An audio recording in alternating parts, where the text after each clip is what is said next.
जय हिंद दोस्तों। आज ज्योग्राफी के एक और लेसन के लिए मैं आप लोगों के सामने उपस्थित हूँ।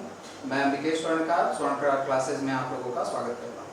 तो आइए देखते हैं आज का जो टॉपिक है वो है टेम्परेचर ऑफ ओशियन वाटर, यानी कि सागरीय महासागरीय जल का तापमान के बारे में हम लोग देखेंगे कि महासागरीय जल का तापमान क्या होता है, कैसा होता है, क्या वो ठंडा होता है, क्या वो गर्म होता है या उसमें कोई परिवर्तन भी नहीं होता है, ये क्यों होता है, इसके बारे में हम लोग देखेंगे। तो महासागरीय क्षेत्र की अगर बात करें तो लगभग 71% एरिया जो हम लोगों का है वो महासागरीय क्षेत्र घेरता है पूरी पृथ्वी का, और उसका तापमान जो है वो हमारे पूरे स्थल भाग के जलवायु और मौसम को बहुत ज़्यादा प्रभावित करता है, मौसमों को कंट्रोल करता है, जो भी जलवायु क्रियाएं होती हैं उनको भी कंट्रोल करता है। तो दो टाइप के इसमें अगर हम लोग तापांतर या टेम्परेचर की अगर बात करें तो वो होता है हम लोगों का दैनिक और वार्षिक।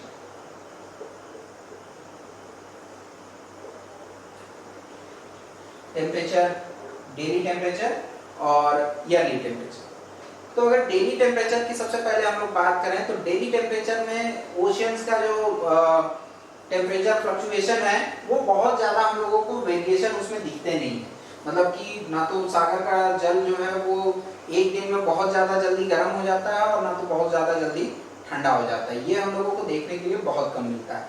फिर भी अगर डेली टेम्परेचर की बात करें तो इसमें लगभग हम लोगों को 1 डिग्री सेल्सियस का जो तापांतर है वो हम लोगों को देखने के लिए मिलता है। जैसे कि हम लोग स्थल भाग में देखें तो स्थल भाग में हम लोगों को दिन का तापमान ज़्यादा और रात का तापमान कम देखने के लिए मिलता है। उसी प्रकार से जल महासागरों में भी इसी प्रकार का होता है, लेकिन उसकी जो मात्रा होती है वो बहुत माइनर होती है, बहुत छोटी सी हम लोगों को उसमें विभेद करने में पता चलता है कि लगभग 1 डिग्री सेल्सियस का हम लोगों को वहाँ पे तापांतर पता चलता है। फिर अगर इसमें आगे देखें तो लगभग 2 बजे, ठीक है, 2 बजे दोपहर का जो तापमान होता है वो महासागरों में सर्वाधिक उच्च तापमान होता है, और भोर के 5 बजे का, ठीक है, भोर में 5 बजे का जो तापमान होता है वो महासागरों में सबसे कहना चाहिए कि कम मिलता है, ठीक है। तो इसी 24 घंटे के जो सभी घंटों का तापमान होता है उन्हीं का जब हम लोग औसत निकालते हैं तो हम लोगों को डेली टेम्परेचर पता चल जाता है। अब इसमें बहुत सारी स्थानिक जो वहाँ पे क्रियाएं हैं या स्थानिक कारक हैं वो भी उसको प्रभावित करते हैं कि वहाँ पे सूर्य के प्रकाश की स्थिति कैसी है, वहाँ पे स्थल भाग कितना है, वहाँ पे जो सागरीय तरंगे हैं वो कैसी हैं, वहाँ पे चलने वाली हवाएं कैसी हैं, ये सारी चीज़ें इसको प्रभावित करती हैं। अब आते हैं सेकंड नंबर पे अपने वार्षिक टेम्परेचर पे। तो वार्षिक अगर टेम्परेचर की बात करें तो ये हम लोगों को थोड़ा सा अच्छा देखने के लिए, समझने के लिए मिल जाता है। लगभग 10 डिग्री सेल्सियस का हम लोगों को तापांतर वार्षिक तापांतर में हम लोगों को मिलता है। अगर सबसे कम तापमान की बात करें तो फरवरी महीना जो फेब है, फेब मंथ में हम लोगों को सबसे कम तापमान महासागरों में देखने के लिए मिलता है, और सर्वाधिक तापमान जो है वो अगस्त में हम लोगों को देखने के लिए मिलता है, ठीक है।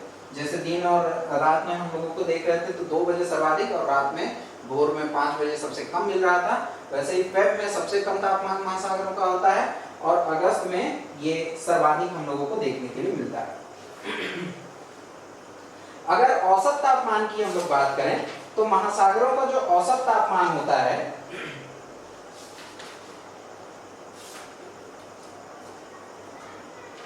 तापमान को प्रभावित क्या क्या चीजें करती हैं, इन पे भी हम लोग थोड़ा सा नजर डाल देते हैं कि क्या क्या चीजें ओशियंस के जो टेम्परेचर है उसको प्रभावित करती हैं। सबसे पहला इसमें आता है अक्षांश, ठीक है। दूसरे नंबर पे आता है जल थल का वितरण। थर्ड नंबर पे आ जाएगा इसमें प्रचलित पवन। फोर्थ नंबर पे आ जाएगा समुद्री धाराएं। फिफ्थ पॉइंट आपका आ जाएगा ज्वालामुखी, फिर 6 पॉइंट आ सकता है आप लोगों का, अन्य कारक लिख लेते हैं इसको, इतना सफिशिएंट है, मतलब बहुत डिटेल कर सकते हैं आप लोग अपने आंसर में। तो क्या होता है, सबसे पहले अक्षांशों का वितरण। अक्षांशों के बारे में अगर बात करें तो ये मान लीजिए हमारी पृथ्वी है,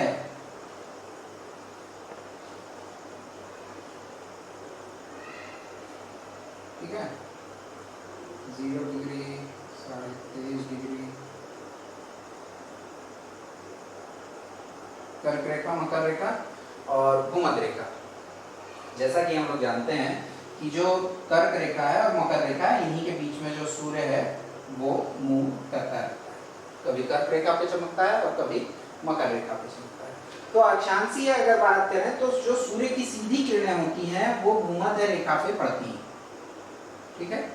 दिन में अगर दिन की बात करें तो लगभग 12 घंटे का यहाँ पे दिन होता है, लेकिन जब सूर्य मान लीजिए कर्क रेखा पे है तो मकर रेखा पे सूर्य की जो किरणें पड़ती हैं वो तिरछी पड़ती हैं।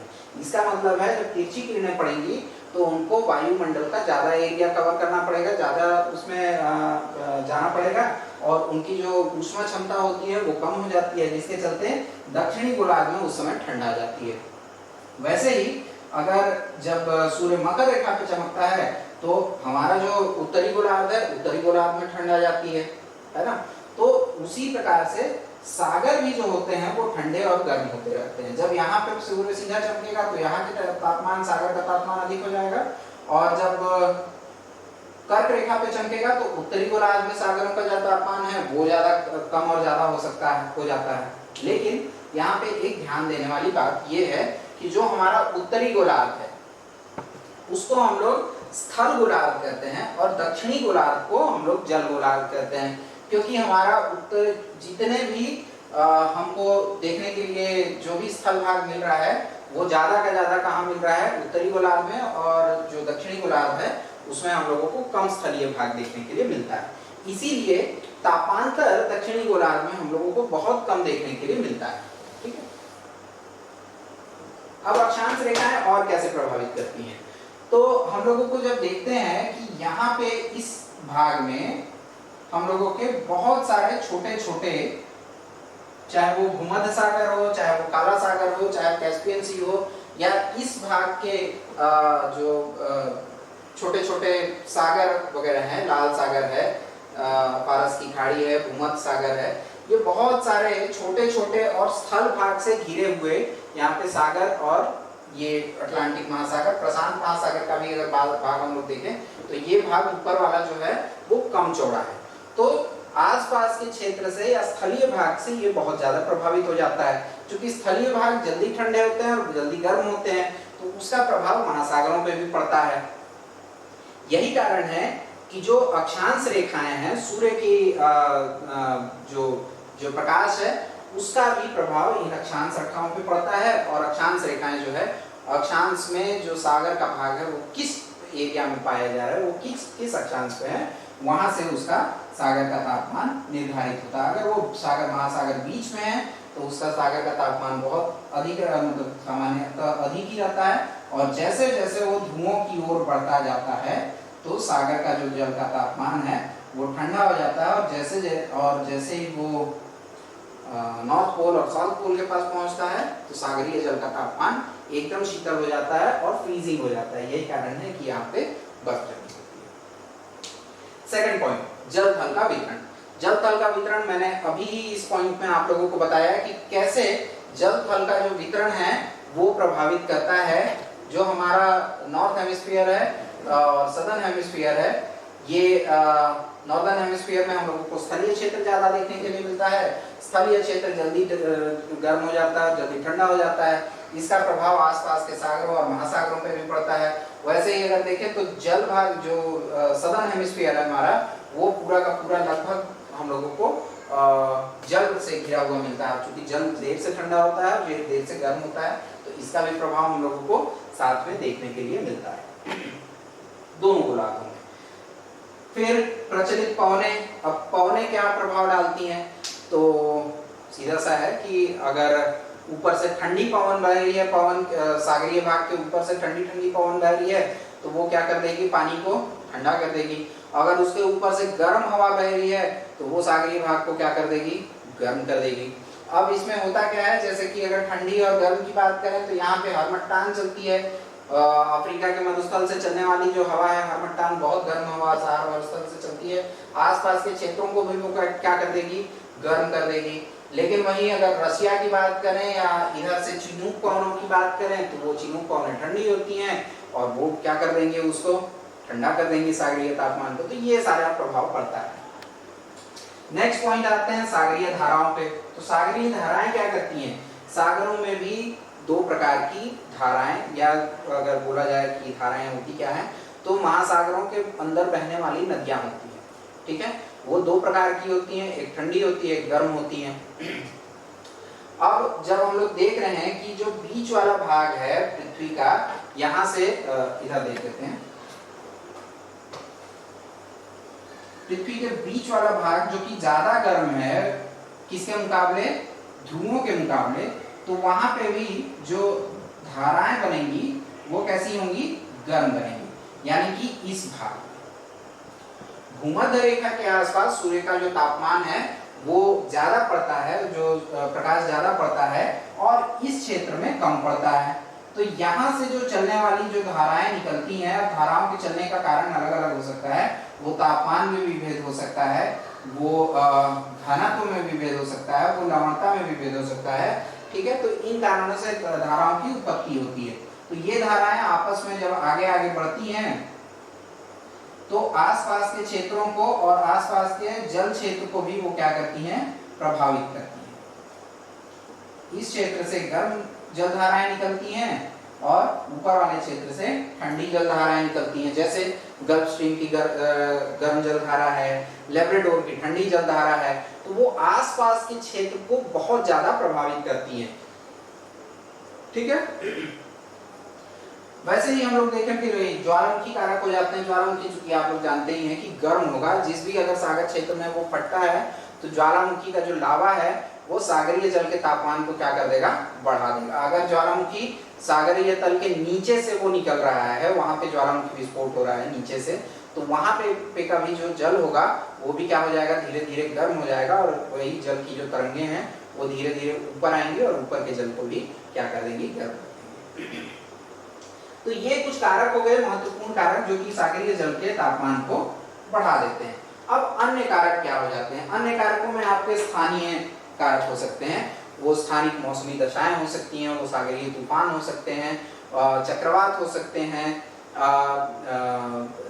विशेष मौसम में चलने वाली पवनें हो सकती हैं, शीतलहर हो सकती है, वो लू हो सकती है। आप गर्म हवा के रूप में अगर देखें तो लू भी हो सकती है। मानवीय कारक भी हो सकते हैं, मानव चूंकि एक बहुत महत्वपूर्ण कारक है तो मानवीय कारक के रूप में भी इसको हम लोग जोड़ सकते हैं। तो ये सारे कारक हैं हरिकेन, जो कि सागरीय जल के तापमान को प्रभावित करते रहते हैं। तो ये कुछ सामान्य ताप के कारक हैं जो कि महासागरीय जल के तापमान को प्रभावित करते रहते हैं। आगे अगर हम लोग देखें तो महासागरीय जल के तापमान की हम लोग बात करते हैं। तो सागरीय जल के तापमान को समझने के लिए एक डायग्राम है, इसमें एक शब्द आता है थर्मोक्लाइन। इस डायग्राम से आप लोग बहुत अच्छे से इसको समझ पाएंगे।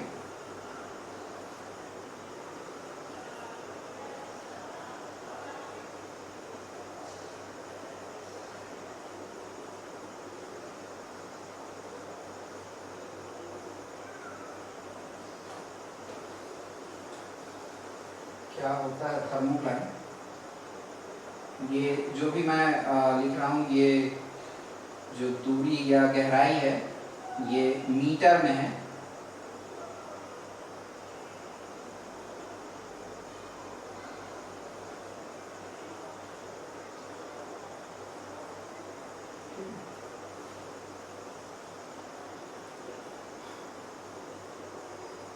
ये आपका तापमान है।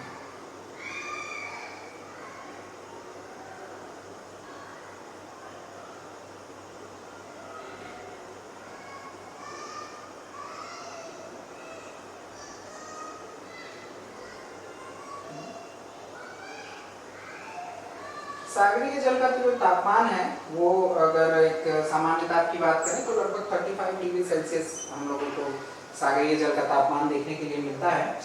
सागरीय जल में 3 प्रकार की परतें हम लोगों को देखने के लिए मिलती हैं।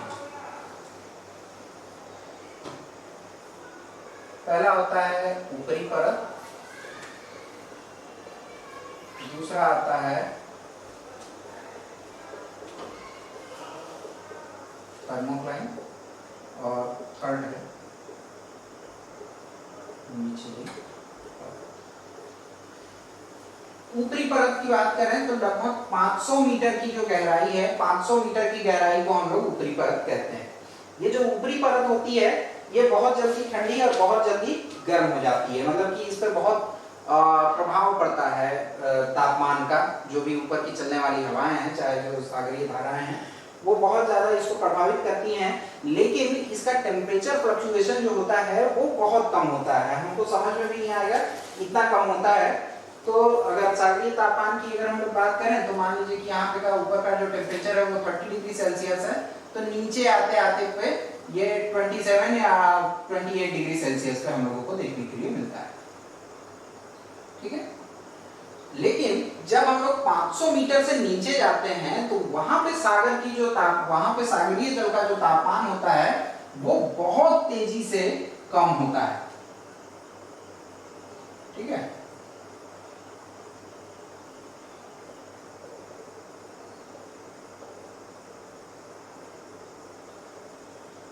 ये जो तापमान है ये 500 मीटर से लेकर लगभग 1000 मीटर की गहराई तक बहुत तेजी से कम होता है, और इसी जोन को हम लोग क्या बोलते हैं, थर्मोक्लाइन परत। ऐसी परत जहां पे सागरीय जल का जो तापमान है वो बहुत तेज कम होता है, उसको क्या बोला जाता है, थर्मोक्लाइन परत। नीचे जब हम लोग आते हैं 1000 मीटर की गहराई से नीचे, तो वहां पे भी फिर सागर जो जल है उसका तापमान एकदम से रुक जाता है घटना, और ये जैसे जैसे हम लोग नीचे जाते जाते हैं तो सागर का जो जल का जो तापमान है वो भी धीरे धीरे घटना या बढ़ना बंद हो जाता है, वो एकदम शांत हो जाता है। और जैसे जैसे नीचे जाते हैं तो हम लोगों को ठंडा जल मिलने लगता है। अगर बात करें कि सबसे ठंडा जल कहाँ पे मिलता है, तो सागर की तली में हम लोगों को सर्वाधिक ठंडे जल की प्राप्ति होती है। तो ये है थर्मोक्लाइन परत, जिसकी की हम लोग बात कर रहे थे कि ये क्या होता है थर्मोक्लाइन। अब देखने वाली बात ये है, मैं कई सारे अभी इसमें आप लोगों को फोटोज वगैरह के माध्यम से भी दिखाऊंगा कि आप लोग इसको समझ सकेंगे कि थर्मोक्लाइन क्या होता है। और जो विभिन्न हमारे महासागर हैं, प्रशांत महासागर, अटलांटिक महासागर, हिंद महासागर, अंध महासागर, उत्तरी ध्रुव महासागर, ये सारे जो महासागर हैं इनमें तापमान कैसे कैसे बढ़ता या घटता है, ये थर्मोक्लाइन या और जो समताप रेखाएं हैं उनके द्वारा मैं समझाने की आप लोगों को पूरी कोशिश करूंगा। वीडियो में मैं डाल दूंगा तो आप लोगों को बहुत अच्छे से ये समझ में आ जाएगा। तब तक आप लोग घरों में रहिए, स्वस्थ रहिए, सुरक्षित रहिए। जय हिंद।